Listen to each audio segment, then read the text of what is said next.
guys, and welcome back to my channel. I'm Clara, and it's that time of the year again for the spring Sephora sale. And the sale is 15% off for VIB Rouge and VIB and 10% off for Beauty Insider members. And I believe it does go through Monday, which is the 24th.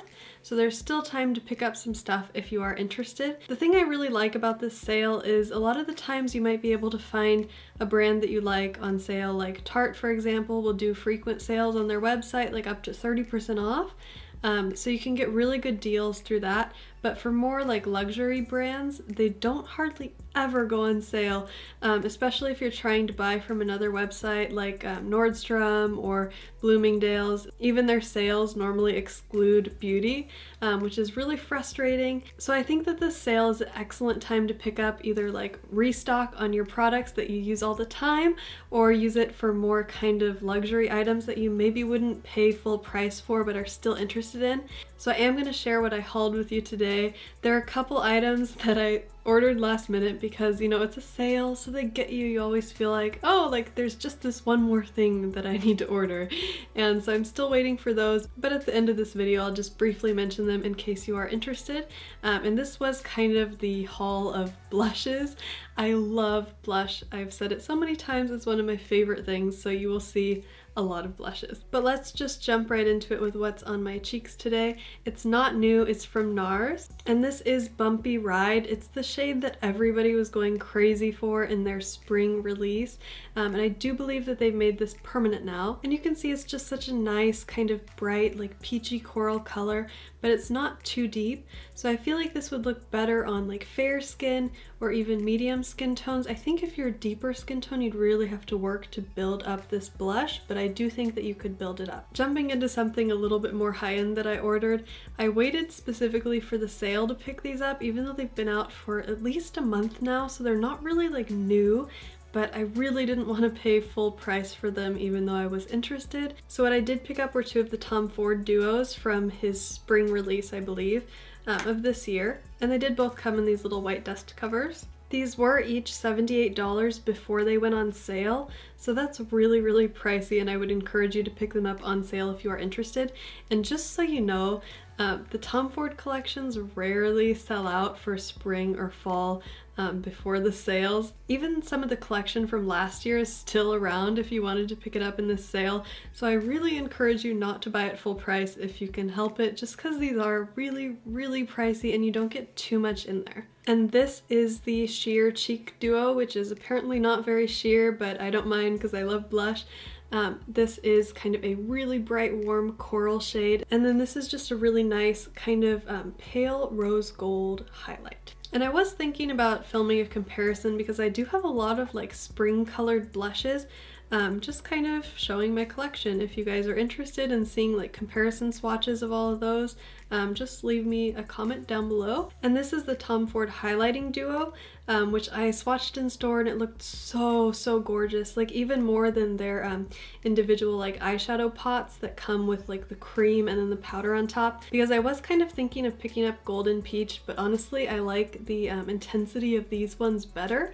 These are just a little bit dark for me, I think, to use as a highlighter, so I'll probably use them either like really gently or as eyeshadows, but I still thought the colors were so beautiful it was worth picking up. The one on top is really, really golden, and then the one on the bottom is very pink.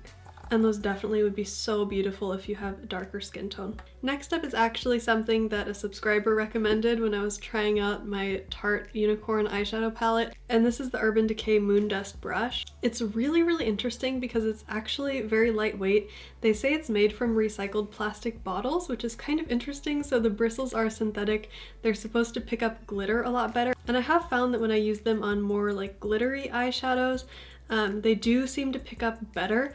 They do recommend online to use this brush wet. I haven't tested that out yet, but I believe that it does work a little bit better than other like synthetic or natural hair brushes, maybe because it is made out of this plastic kind of material. It just seems to grab the glitter a little bit better, and I don't notice a ton of fallout when I use it either. I think if you still want a really intense like bam glitter, it is best to use your finger as the applicator, but this one does a pretty good job as well, and you can build it up easier with this. Next up, I have another blush, and it's something I've been interested in purchasing for a long time since they came out with these. They're the Marc Jacobs Air Blush, and I was seeing these all over YouTube. They looked so pretty, but these blushes are $42, so it's a little bit more pricey. There's still quite a bit in there though. This is the shade Kink and Kisses, and it's a really beautiful rose shade mixed with kind of a more peachy shimmer shade.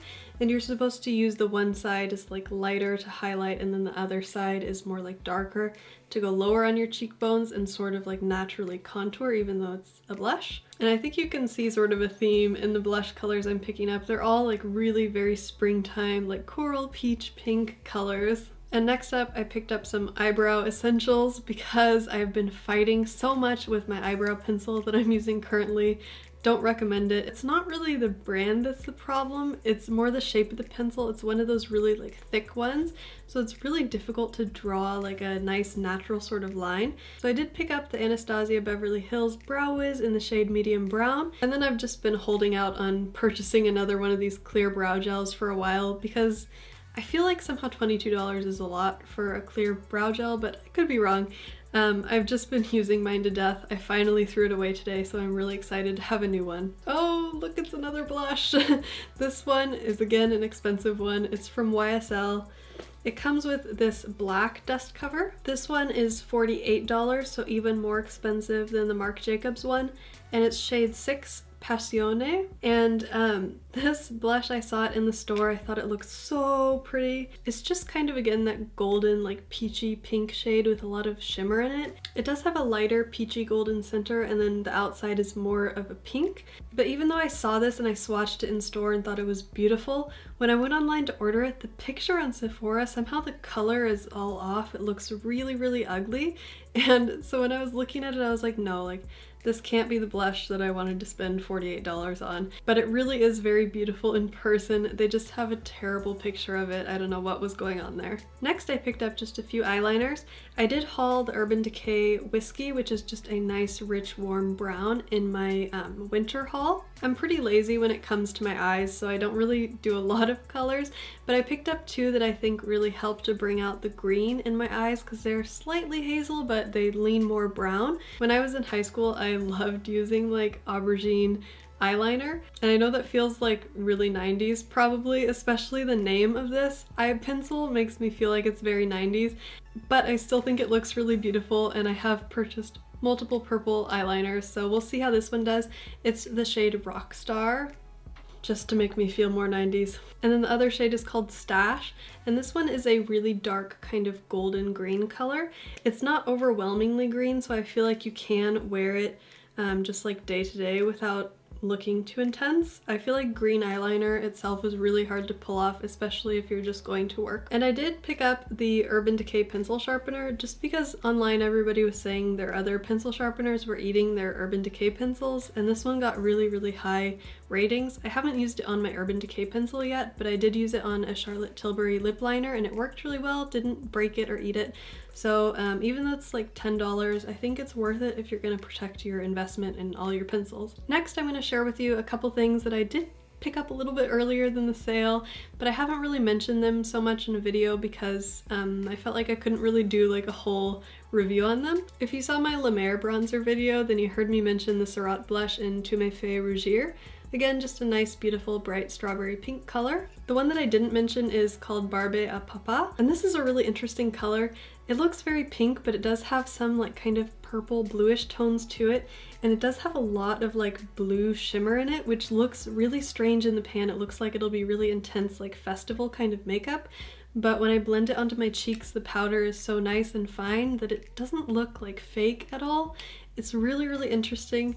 Again, if you watch my other video, you've heard me say the Surratt blushes are really high quality, made in Japan, but the packaging, I mean, come on, this is like a little bit ridiculous. So if you're around them, try them out, but I wouldn't really buy a color sight unseen because also when I was swatching in store, a lot of the colors weren't very appealing.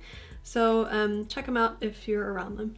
This other thing I picked up about a month ago as well, it's the Shiseido Ibuki Smart Filtering Smoother. Yeah, that's what it's called.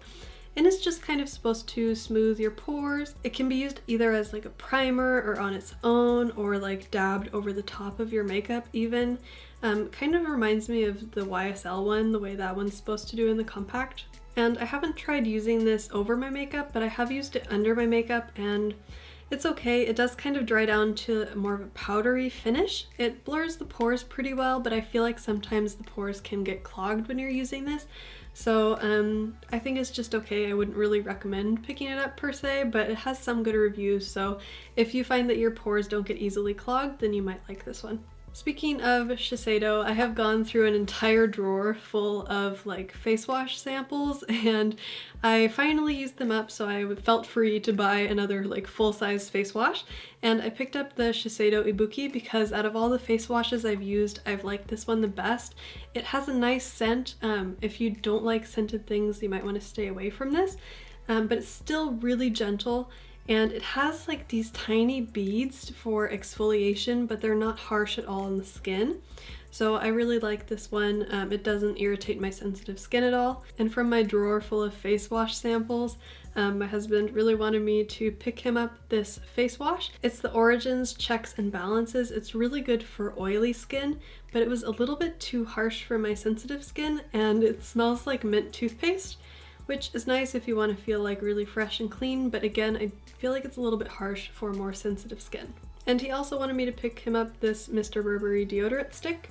It's really, really huge. It's gigantic.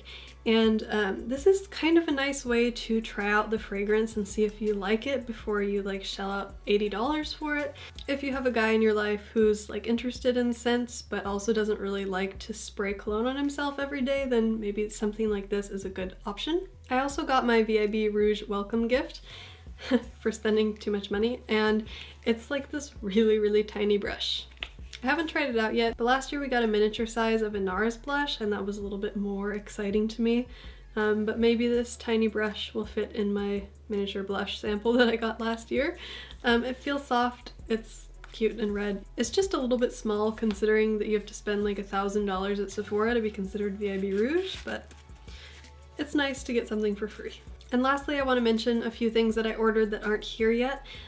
One is a Meteorites pressed powder, which I'll try to demo for you guys as soon as I'm able to order the Guerlain Summer Meteorites, which have come out in Russia. I saw them on eBay, but they're not out in the States yet, so I'll just wait for those. Speaking of Guerlain, I picked up La Petite Robe Noire a few months ago, and it's like a really beautiful sort of cherry fragrance.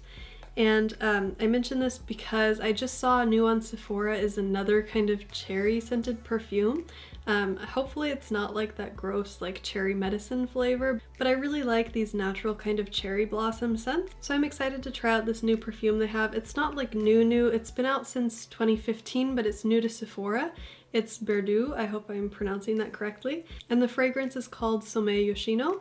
And it was inspired by like the Yoshino cherry blossoms in full bloom in Japan, and it was just really hard to resist that. Ever since I went to Japan, I just feel like cherry blossoms are so romantic. I did get to see them in Ueno Park in full bloom, and that was like probably one of the greatest experiences of my life. So it's really hard for me to resist this. I bought it unsmelled, so I'm hoping it smells really good. If not, at least Sephora has a great return policy, which I really appreciate about their store. When I get it, I want to compare it to La Petite Robe Noire to see how it smells, if it smells as elegant as that one, because that has become one of my favorite scents. Something that's interesting is that the Yoshino cherry, or the king cherry, is actually considered an endangered species. So I don't think that this perfume actually has any cherry in it, even though it's supposed to smell like cherry blossoms. It has like the top note is a shiso leaf, which is like kind of almost a spicy lettuce that you can eat sometimes, like in your hand rolls and things. So I'm not really sure exactly how that fits into a perfume. The middle note is jasmine, which I love, and then the base note is patchouli. But apparently when they're all mixed together, they smell like green kind of fresh cherry blossoms. So I'm excited to try that out, and I'll let you guys know my thoughts, of course. I totally almost forgot I did pick up this bronzer. It is another luxury bronzer, but I believe it was more along the lines of 65, which is more typical for these kind of high-end bronzers than the Lime Hair one, which I just bought. It is a permanent shade, 02 Douce Saison. Everything is in French. Speaking of cherry blossoms, look at this super cute pattern that's on this. I did film a quick review kind of demo for you guys on this. I almost couldn't bring myself to use this because it's so pretty, but there's a little like piece of it that's chipping off. I think the powder isn't pressed very hard, so if you use it I do think the pattern is going to start to break off. But anyway, I have a super quick review that's coming for you guys. I haven't gotten it up because I've had kind of a crazy week, but I do think this is a really cute kind of collector's item. And again, it's adorable. Lastly, we have Tatcha's the water cream, which just went out of stock. It was really kind of upsetting probably to people who entered the sale a little bit later. After my past experience ordering from Tatcha, I was really hesitant. Whenever I see one of their new products, I feel like in the past they weren't geared toward oily combo skin at all, which is what mine is. They're more toward like normal or dry skin, but this one's specifically for oily combo skin, and yet people are leaving reviews saying it's really, really moisturizing at the same time. And also it's only $68, which sounds like a lot until you consider the fact that their other creams are like $120 or something really ridiculous. So this is like half off what their normal creams are, so it's nice they're making something that's a little bit more affordable. So far on Sephora it only has 5-star reviews, and I do recommend if you're going to try out a Tatcha product to order it from Sephora if you can, even if it's not in stock during the sale. Because when I ordered from their website, I ordered the sunscreen and I had like an allergic reaction to it all over my face, which is pretty common with sunscreen, to be honest. And when I wanted to exchange it for a product that was like at least $15 cheaper, they were going to charge me like $10 or something. It wasn't too much, but they were going to charge me extra money to exchange for a cheaper product. And I just felt like that was kind of crappy customer service. So if you are going to try out a Tatcha product, I would say buy it from Sephora if you can, because at least you can return it if it doesn't work out for you, and their products are pretty expensive. So that's it. I was gonna pick up a Marc Jacobs Enamored with Shine 4-piece travel high shine lip lacquer set, whatever it's called, because that looked so cute, and it came out right before the sale. It's really good value. If it comes back in stock, I suggest that you order it if you have been eyeing those, because it was such a good deal. It sold out before the sale even started. And that is it for today. I will definitely like go through each one of these products and do like super quick reviews on them so you can see how they wear, and also a comparison of colors that are a little bit more similar, because I feel like during the summer everybody's coming out with these like pink, peach, corally kind of blushes. Let me know what you guys picked up in the sale. It is going through Monday, so you still have a chance. And that's it for today. Thank you guys so much for hanging out with me. I do have some other things to bring you guys pretty soon, so hopefully you will hit that subscribe button and stick around. And again, let me know in the comments section below what you guys decided to shop during the Sephora sale. I hope that you're all having a wonderful day, and I'll talk to you really soon. Bye-bye!